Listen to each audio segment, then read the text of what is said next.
कार्तिक महामहत्तम अध्याय 31 और 32।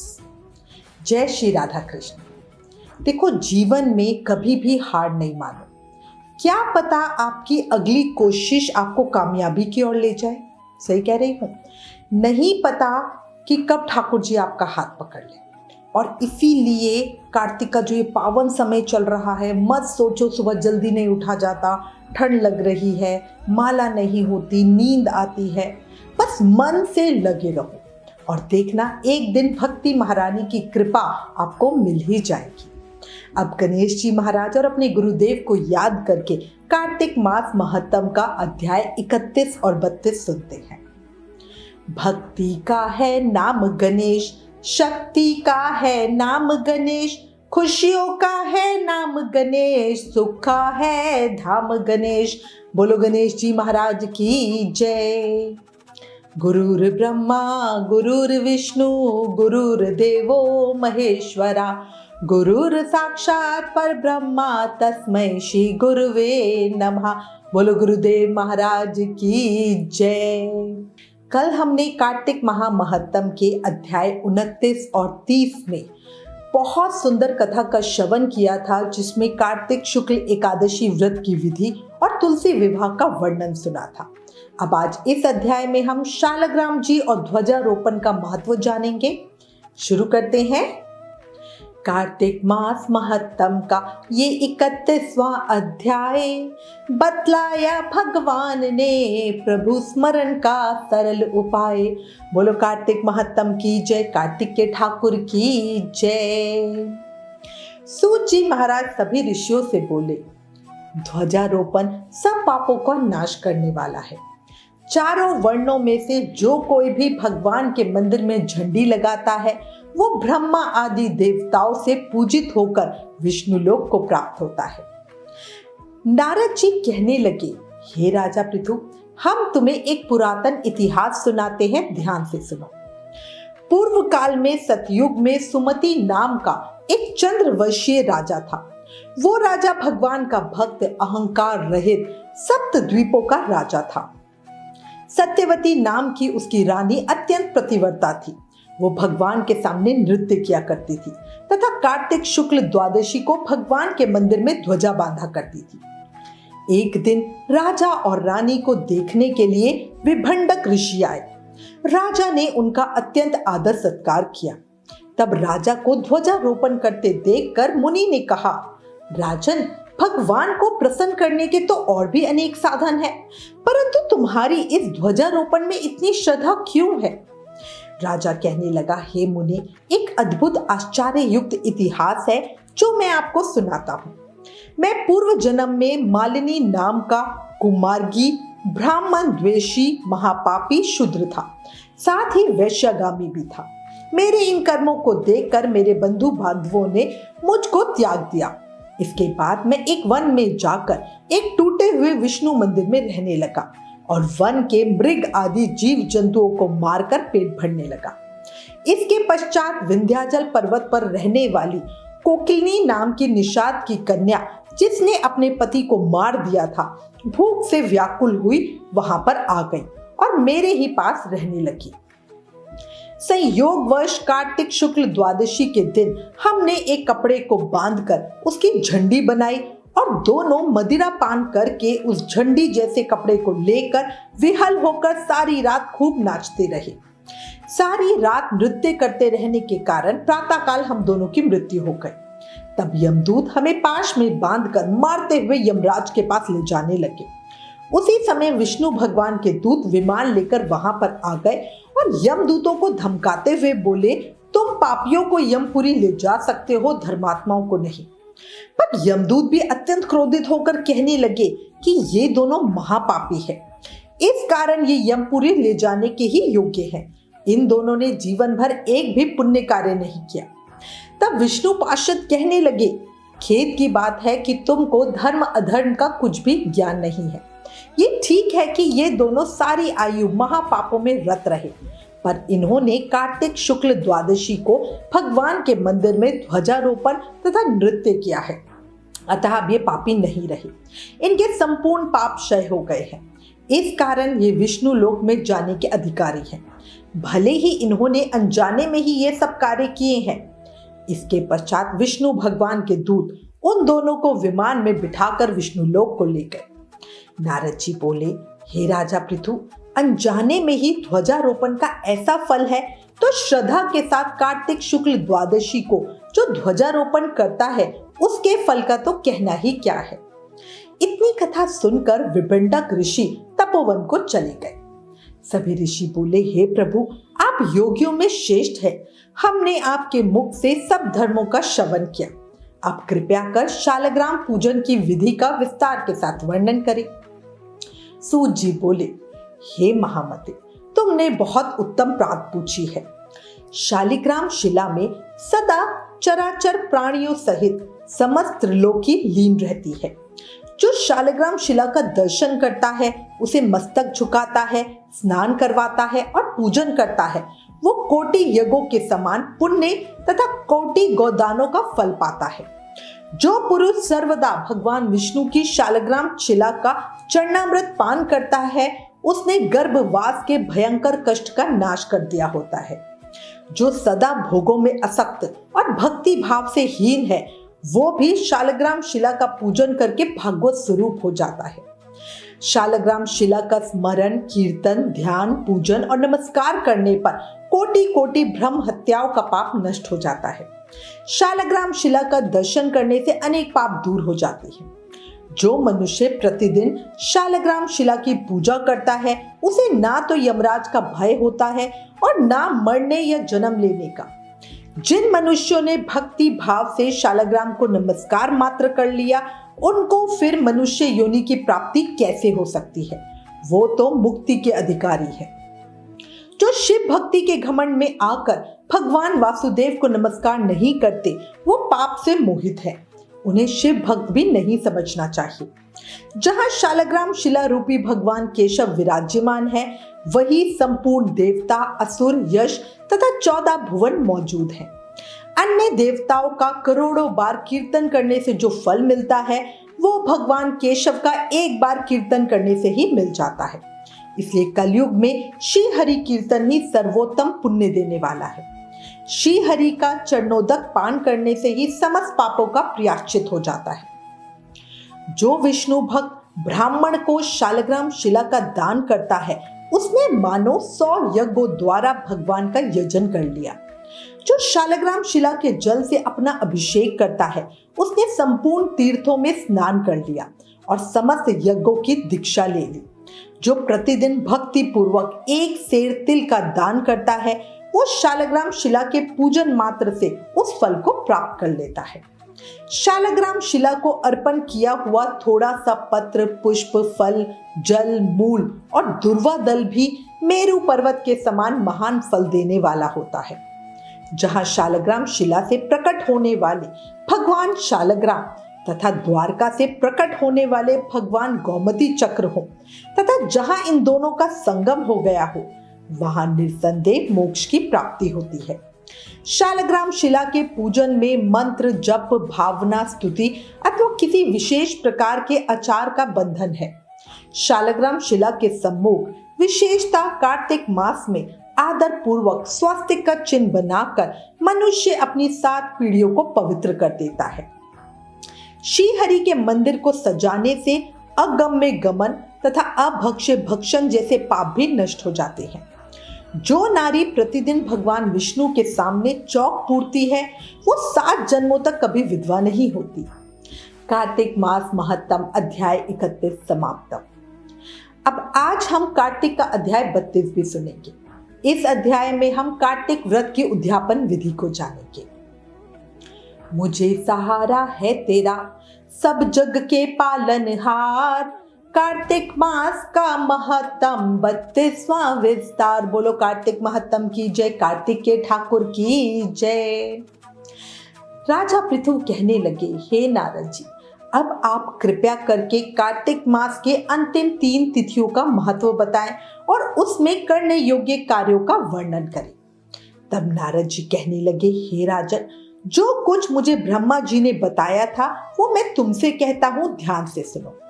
कार्तिक मास के शुक्ल पक्ष में जो अंतिम 3 पुण्यमयी तिथियां हैं वो त्रयोदशी, चतुर्दशी और पूर्णिमा कल्याण करने वाली मानी गई हैं। उनकी अति पुष्करणी संज्ञा है, वे सब पापों का नाश करने वाली है। जो पूरे कार्तिक मास में स्नान करता है वो इन 3 तिथियों में स्नान करके पूर्ण फल का भागी होता है। त्रयोदशी में समस्त वेद जाकर प्राणियों को पवित्र करते हैं। चतुर्दशी में यज्ञ और देवता सब जीवों को पावन बनाते हैं और पूर्णिमा में भगवान विष्णु से अधिष्ठित संपूर्ण श्रेष्ठ तीर्थ, भ्रमघाती और शराब आदि सब पापी प्राणियों को शुद्ध करते हैं। जो गृहस्थ इन 3 तिथियों में ब्राह्मण कुटुंब को भोजन कराता है वो अपने समस्त पितरों का उद्धार करके परम पद को प्राप्त होता है। जो कार्तिक के अंतिम 3 दिनों में गीता का पाठ करता है उसे प्रतिदिन अश्वमेध यज्ञ का फल प्राप्त होता है। जो इन 3 दिनों में भगवान विष्णु के विष्णु सहस्त्रनाम का पाठ करता है वो जल से कमल के पत्तों की भांति पापों में कभी लिप्त नहीं होता। वैसा करने वाले कुछ मनुष्य देवता और कुछ सिद्ध हो जाते हैं। कार्तिक मास की अंतिम 3 तिथियों में सब पुण्यों का उदय होता है, उनमें भी पूर्णिमा का महत्व विशेष है। राजा पृथु कहने लगे, हे नारद जी, अब आप कृपया करके कार्तिक व्रत की उद्यापन विधि मुझे बताइए। तब नारद जी कहने लगे, अब मैं तुम्हें कार्तिक व्रत के उद्यापन का वर्णन करता हूँ जो सब पापों का नाश करने वाला है। व्रत का पालन करने वाला मनुष्य कार्तिक शुक्ल चतुर्दशी को व्रत की पूर्ति और भगवान विष्णु की प्रीति के लिए उद्यापन करे। सारे घर में गोबर का चौका लगाए, तुलसी के ऊपर एक सुंदर मंडप बनवाए, उसे केले के खंभों से संयुक्त करके नाना प्रकार की धातुओं से उसकी विचित्र शोभा बढ़ाए। मंडप के चारों ओर दीपकों की श्रेणी सुंदर ढंग से सजाकर रखे। उस मंडप में सुंदर बंधनवारों से सुशोभित 4 दरवाजे बनवाए और उन्हें फूलों से तथा चवर से सुसज्जित करे। द्वार पर पृथक पृथक मिट्टी के द्वारपाल बनाकर उनकी पूजा करे। उनके नाम इस प्रकार हैं: जय, विजय, चंड, प्रचंड, नंद, सुनंद, कुमुद और कुमुदाक्ष। उन्हें चारों दरवाजों पर 2-2 के क्रम से स्थापित करके भक्ति पूर्वक पूजन करें।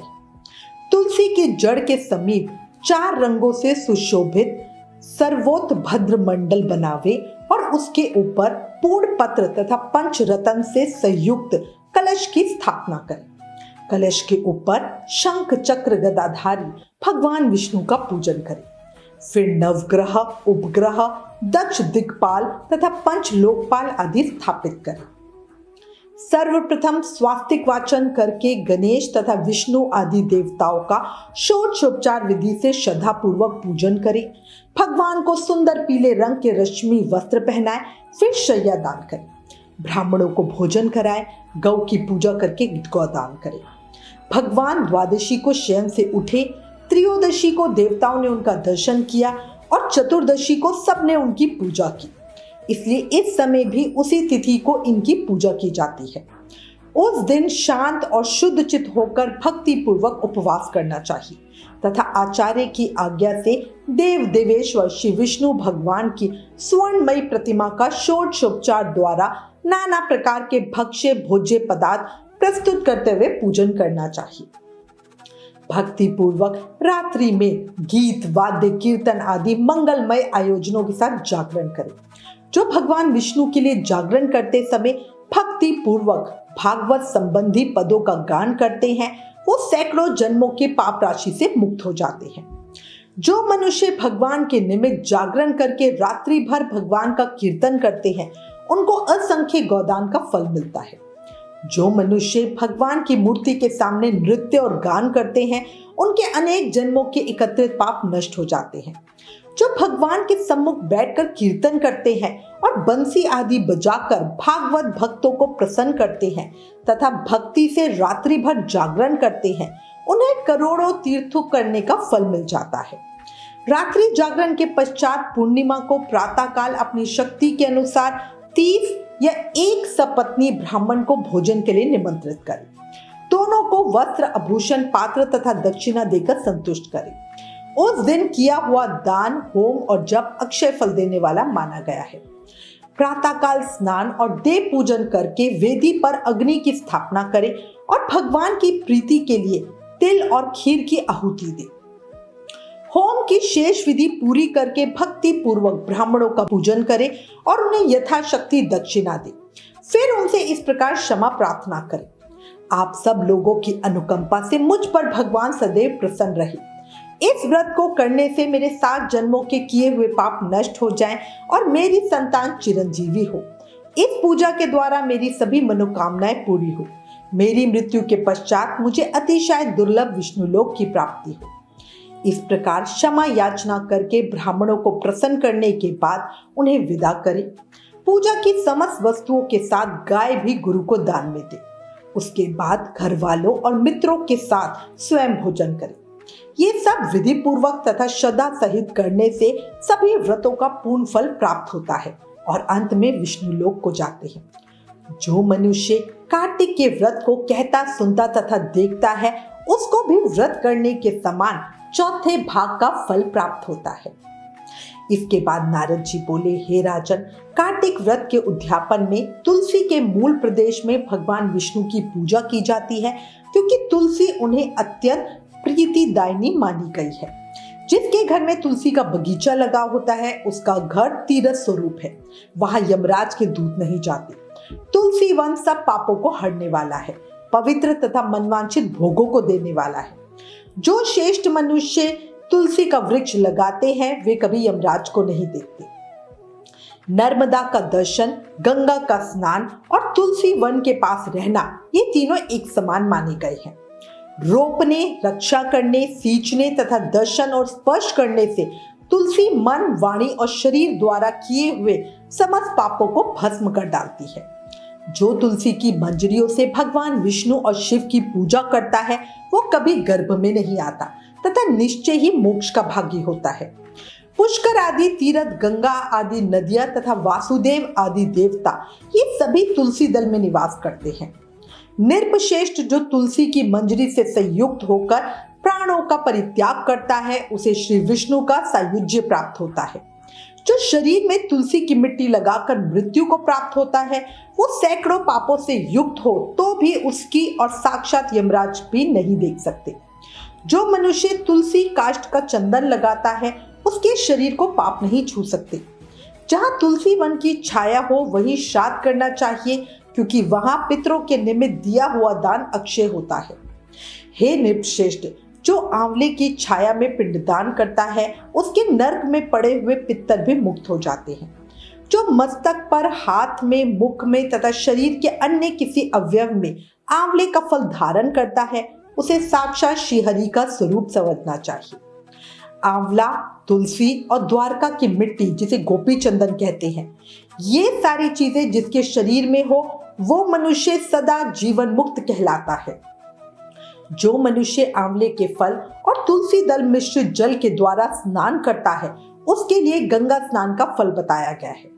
जो आंवले के पत्ते और फलों से देवताओं की पूजा करता है, वो भांति भांति के स्वर्णमय पुष्पों से पूजा करने का फल पाता है। जो द्वादशी को तुलसी दल और कार्तिक में आंवले का पत्ता तोड़ता है, वो अत्यंत निंदित नरकों में पड़ता है। जो कार्तिक में आंवले की छांव में बैठकर भोजन करता है, उसका वर्ष भर का अनसंसर्ग जनित दोष दूर हो जाता है। जो मनुष्य कार्तिक में आंवले की जड़ में भगवान विष्णु की पूजा करता है, उसके द्वारा सदा संपूर्ण क्षेत्रों में श्री विष्णु का पूजन हो जाता है। जैसे भगवान विष्णु की महिमा का पूरा पूरा वर्णन असंभव है, उसी तरह आंवले और तुलसी के महत्तम का वर्णन भी नहीं किया जा सकता।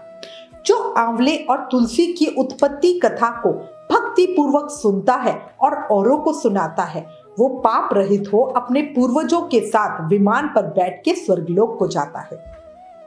कार्तिक पूर्णिमा को पुष्कर तीर्थ की यात्रा श्रेष्ठ मानी गई है। कार्तिक माह में इस विधि का पालन करना चाहिए।